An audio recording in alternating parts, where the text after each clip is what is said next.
ହେଉଛି ମେ ମାସ 27 ତାରିଖ। ଆପଣମାନେ ଦେଖୁଛନ୍ତି ବର୍ଷା ମଧ୍ୟ ବର୍ତ୍ତମାନ ଲାଗି ରହିଛି। ଲଘୁଚାପ ଜନିତ ବର୍ଷା ପ୍ରାୟ 5-7 ଦିନ ହେଇଗଲାଣି ଆଜକୁ ଲାଗି ରହିଛି, ଯାହାଫଳରେ ଧନଜୀବନ ଅସ୍ତବ୍ୟସ୍ତ। ଗୃହପାଳିତ ପଶୁପକ୍ଷୀ ଠାରୁ ଆରମ୍ଭ କରି ବିଭିନ୍ନ ପ୍ରକାର ସମସ୍ୟାର ସମାଧାନ ଦେଖିପାରୁଛନ୍ତି କେଉଁଭଳି ଭାବରେ ବର୍ଷା ପ୍ରାୟ ଲାଗି ରହିଛି। ଆକାଶ ମଧ୍ୟ ମେଘାଚ୍ଛନ୍ନ ଅଛି।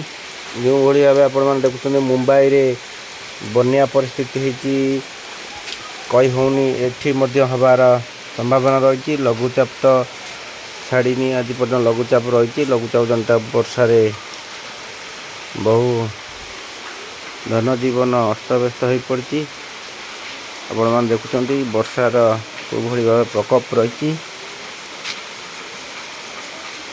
ଏବେ ବି ସୁଦ୍ଧା ବର୍ଷା ଜାରି ରହିଛି। ପ୍ରାୟ ସକାଳୁ ଏଭଳି ବର୍ଷାର ପ୍ରକୋପ ରହିଛି।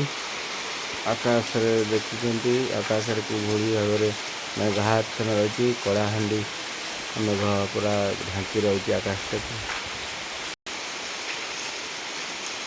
ଲଘୁଚାପ ଜନିତ ଲଗାଣ ବର୍ଷା ଆପଣମାନେ ସିଧାସଳଖ ଦେଖୁଛନ୍ତି।